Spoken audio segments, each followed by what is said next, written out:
Bueno, la clase de hoy es del bloque 2, de la actividad 2 específicamente. El aprendizaje esperado en este tema es que conozcan los bioelementos y biomoléculas que integran a las células.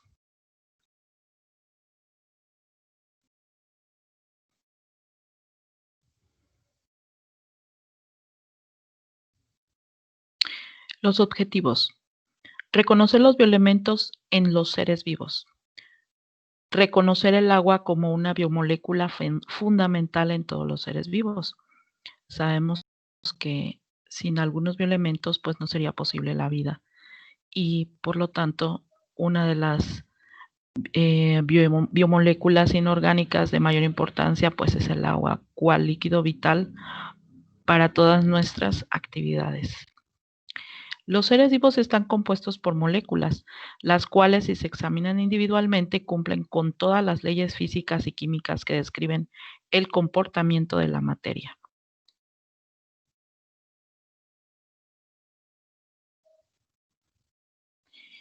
Estos bioelementos podemos clasificarlos o en niveles. En nivel subatómico estaríamos aquí hablando de todo lo que comprende al átomo y sus partículas como electrones, neutrones y protones. En el nivel atómico pues ya tendríamos una composición de elementos tales como el hidrógeno, el oxígeno, el azufre, el fósforo. En el nivel molecular, pues ya en el conjunto de átomos, pues ya vamos a formar moléculas tales como la molécula de agua, la molécula de dióxido de carbono, proteínas, etcétera. En el nivel celular, pues aquí comprenden este nivel todas las células, tanto células unicelulares, pluricelulares, células procariontas, células eucariontas. Dentro de estas células eucariontas tenemos a la célula animal y a la célula vegetal, también conocidas como el nivel pluricelular, ¿sí? Porque aquí ya estamos formando organismos que ya cuentan con muchas células. En el nivel poblacional, pues en el nivel poblacional tenemos que una población biológica es un conjunto de organismos o individuos de la misma especie que coexisten en un mismo espacio y tiempo y que comparten ciertas propiedades biológicas, las cuales producen una alta cohesión reproductiva y ecológica del grupo. Por ejemplo, una población de leones, una población de, no sé, de cebras, de jirafas, ese sería un tipo de población. En el nivel de ecosistema, pues aquí en los ecosistemas, por ejemplo, ya tenemos ecosistemas ya que las especies comparten tanto los factores bióticos como abióticos de un ecosistema. Por ejemplo, los bosques, los matorrales, la tundra, el desierto, son ejemplos de ecosistemas. Y los seres vivos están constituidos por materia, por lo tanto, por elementos químicos. Hay 92 elementos naturales, 27 son esenciales para los seres vivos y 16 pues son comunes a todos ellos, ¿sí? Aquí podemos encontrar al hidrógeno en esta imagen de la tabla periódica. Y el hidrógeno, los elementos marcados en rojo son bioelementos principales, constituyen algo más del 97% de la materia viva. Hidrógeno, carbono, nitrógeno, oxígeno, fósforo, azufre, ¿sí? Los elementos marcados de color naranja son bioelementos secundarios, ¿sí? Tenemos al cloro, al sodio, al magnesio, al potasio y al calcio. Y los elementos marcados de color verde son llamados oligoelementos y representan menos del 0.5% de la materia viva, ¿sí? Entre ellos tenemos al cobre, al zinc, al hierro, al cobalto, al magnesio, al cromo, al silicio, al boro, al yodo, al estaño.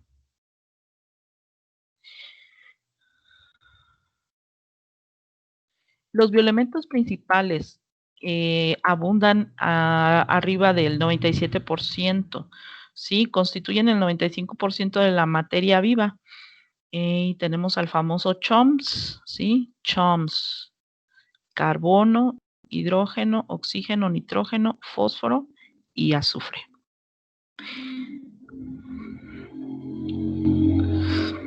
El nitrógeno, el carbono, el hidrógeno y el oxígeno, pues también forman parte de las biomoléculas orgánicas, entre ellas proteínas, lípidos, carbohidratos, azúcares, también llamados azúcares. El nitrógeno forma parte de los aminoácidos, de ácidos nucleicos, nucleótidos, de la clorofila, hemoglobina que circula en eritrocitos, y muchos glúcidos y lípidos. El fósforo, muy importante, forma parte de coenzimas, fosfolípidos, moléculas inorgánicas como fosfatos y sales minerales.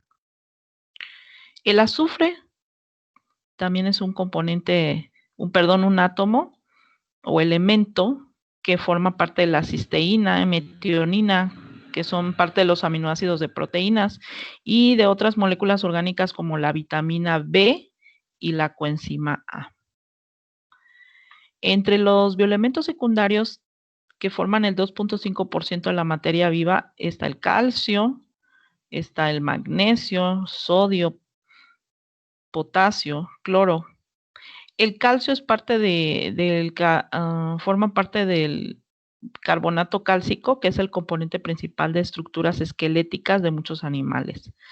El magnesio forma parte de la molécula de clorofila y también es utilizada como catalizadores en las reacciones bioquímicas. El sodio, el potasio y el cloro, que también conocidos como electrolitos séricos, forman parte de los iones, sales minerales disueltas en el agua en todos los organismos. Intervienen directamente en todos los procesos fisiológicos y también participan en la transmisión de los impulsos nerviosos.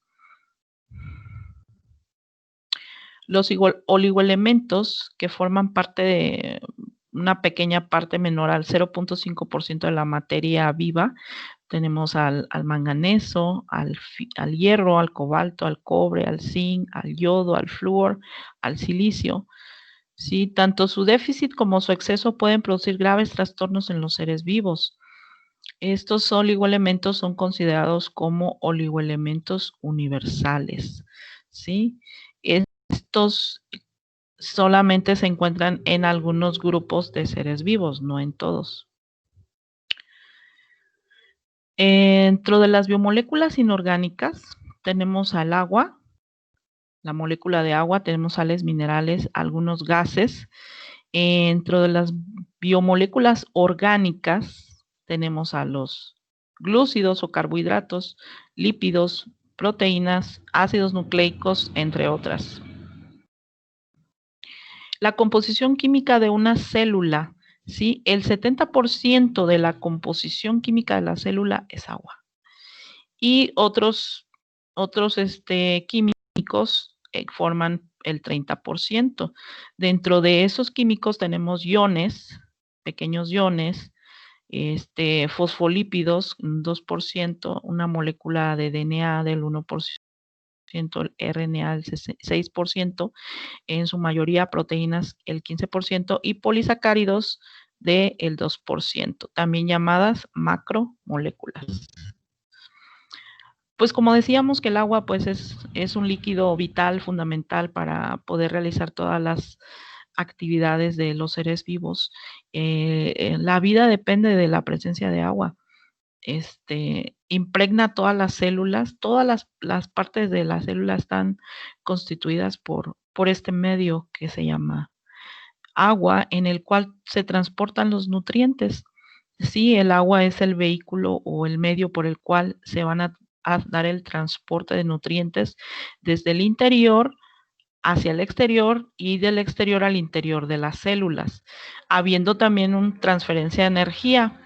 Todo esto lo podemos traducir al proceso metabólico de las células o al proceso metabólico que llevan a cabo los seres vivos, que es una característica principal de ellos. Entonces el agua pues viene siendo el componente mayoritario de todos los seres vivos. Sin ellos pues no podría existir la vida como tal. Aquí tenemos algunos ejemplos de tejidos o de células. Por ejemplo, el tejido nervioso de la médula, pues tiene el 93% de agua. En el hígado, más o menos como el 70 al 75% de agua, ¿sí? En los glóbulos rojos, que son células, 60 a 65% de agua. El contenido de agua disminuye con la edad. A los 4 meses, pues se puede decir que hay un 94% de agua. Después a los 4 meses en estado fetal hay 94% de agua. Posteriormente, conforme va avanzando la edad, pues va, como ven, es una recta que va descendiendo y va disminuyendo el porcentaje de contenido de agua en los seres humanos. Aquí tenemos otro ejemplo. Un adulto, un adulto de 25 años tiene el 65% de agua en peso. Y ya un adulto de 65 años, pues baja a 56% su porcentaje de agua en peso. Pues aquí tenemos a la molécula de agua. Es una molécula tetraédrica, ¿sí? 1, 2, 3, 4, ¿sí? Es un átomo de oxígeno unido a dos moléculas, perdón, a dos átomos de hidrógeno, ¿sí? Este es el átomo de oxígeno unido a dos átomos de hidrógeno. Y tiene una estructura dipolo permanente, lo que significa que posee una carga positiva, ¿sí? Y el oxígeno posee una carga negativa. Y eso es lo que le da esa dipolaridad a la molécula de agua, tener un polo negativo y un polo positivo. Otra de las propiedades del agua, pues, de importancia para la vida, dentro de esas propiedades tenemos a la regulación de la temperatura, capacidad de disolvente, densidad en estado sólido, cohesión y tensión superficial. Vean aquí cómo están las moléculas, pues teniendo atracción porque poseen esa dipolaridad. Entonces, aquí se atraen. Esta es una molécula de agua que está teniendo atracción con otra molécula, ¿sí? Dentro de la regulación de la temperatura, pues el agua tiene un elevado calor específico. El agua tiene también un elevado calor de vaporización. El agua es un buen regulador térmico, ya que en comparación con otras sustancias es capaz de absorber mucho calor sin aumentar mucho su temperatura, ya que esta energía calorífica se utiliza para romper puentes de hidrógeno antes de que se aumente el movimiento de la energía de sus moléculas. Entonces el agua tiene pues esa propiedad de regular la temperatura del planeta y de los seres vivos. También tiene su capacidad disolvente. El agua es un excelente disolvente, la podemos encontrar en muchas sustancias o en muchos productos, tanto químicos como productos orgánicos, donde pues se considera el agua como el disolvente universal, ¿sí? Se encarga de disolver solutos. Por ejemplo, una solución de agua con sal, pues vemos en la cocina, en nuestra casa, cómo podemos disolver azúcar en agua o podemos disolver sal en agua y muchos otros sólidos se pueden disolver en agua y tiene esa capacidad. Es un excelente disolvente. Otra de las propiedades es la densidad en estado sólido. Bueno, si vemos cuando el agua se convierte en hielo o cambia de su estado líquido a su estado sólido, flota sobre el agua líquida. ¿Sí? ¿Por qué? Porque el agua al hacerse sólida, tiene la capacidad para flotar porque su densidad es menor que el agua líquida, entonces tiende a flotar. Y al solidificarse el agua forma unos huecos debido al establecimiento de puentes de hidrógeno fijos, ¿sí? Y aquí tenemos un ejemplo del agua en estado sólido.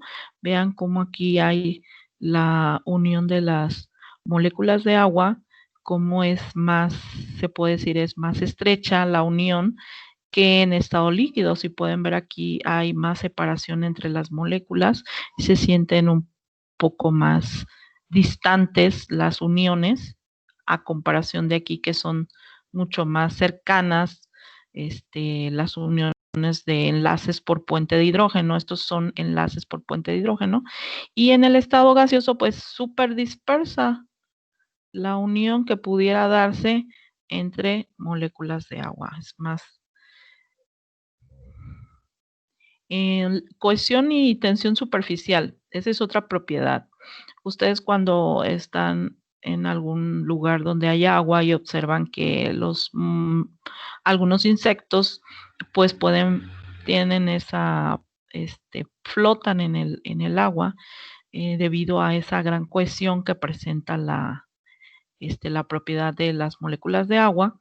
Y el agua también pues no es viscosa, sino muy fluida. El agua tiene una elevada tensión superficial, lo que significa que en su superficie se forma una película difícil de romper en comparación de otras sustancias en estado líquido. Aquí tenemos un ejemplo de este insecto, cómo se para en el río, en el agua, y vemos cómo flota, incluso puede deslizarse y mantenerse a flote por mucho tiempo. El agua también se utiliza como un reactivo químico. Sí, el agua en sus productos de ionización participa en una serie de reacciones biológicas importantes llamada hidrólisis. La hidrólisis, una molécula de agua lleva a cabo la rotura de una molécula orgánica, como sucede, por ejemplo, en los procesos digestivos y en otros procesos metabólicos. Entonces el agua también es un reactivo y lleva a cabo una reacción que se llama reacción de hidrólisis. El proceso inverso a la hidrólisis se llama condensación, ¿sí?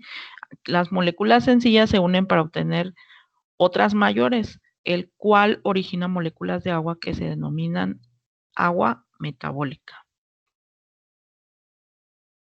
Bueno, vamos a hacer una actividad individual.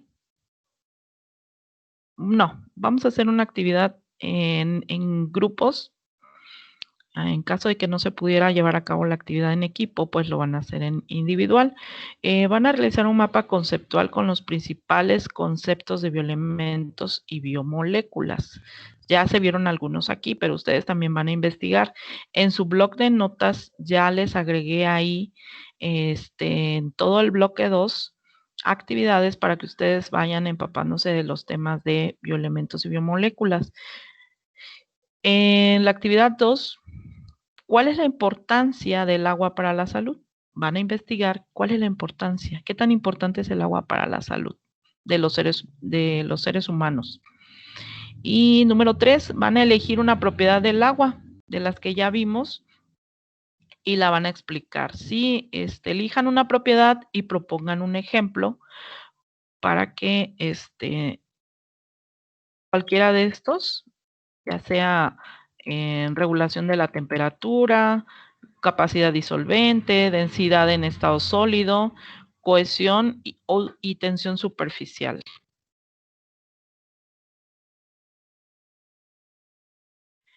Y bueno, como síntesis tenemos que los bioelementos y las biomoléculas Tenemos a los bioelementos primarios, que son CHOMS, carbono, hidrógeno, oxígeno, nitrógeno, fósforo y azufre. En bioelementos secundarios tenemos al sodio y al calcio. Y oligoelementos tenemos como ejemplo al hierro. Estos bioelementos, al unirse, van a formar biomoléculas. ¿Sí? Las biomoléculas pueden ser inorgánicas y orgánicas. Entre las inorgánicas tenemos el agua, sales minerales y algunas moléculas simples. El agua, pues ya vimos que tiene propiedades físico-químicas muy importantes como elevada fuerza de cohesión, alto calor específico, alto calor de vaporización, alta constante eléctrica y una mayor densidad en estado líquido. Y también realiza, obviamente, el agua, pues, muchas funciones biológicas como disolvente en las reacciones bioquímicas del metabolismo y también se encarga del transporte de nutrientes desde el exterior de la célula hacia el interior de la célula. En moléculas inorgánicas simples como nitrógeno, oxígeno, sales minerales como el bicarbonato de calcio, algunas sales disueltas de cloro de sodio. Y dentro de las más importantes en los procesos biológicos tenemos a los carbohidratos, glúcidos o azúcares, a los lípidos o las grasas, a las proteínas y a los ácidos nucleicos. Y si tienen alguna pregunta o duda, pueden dejar sus comentarios en el chat. Yo les estaré contestando posteriormente para que tengan ustedes una... Esto nada más es algo introductorio de bioelementos y biomoléculas. Ustedes van a desarrollar mejor el tema con las actividades que ya se dejaron en el blog de notas.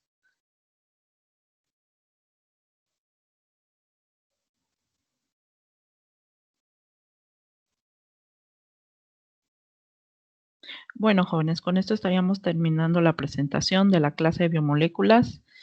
Nos vemos en nuestra próxima sesión. Gracias.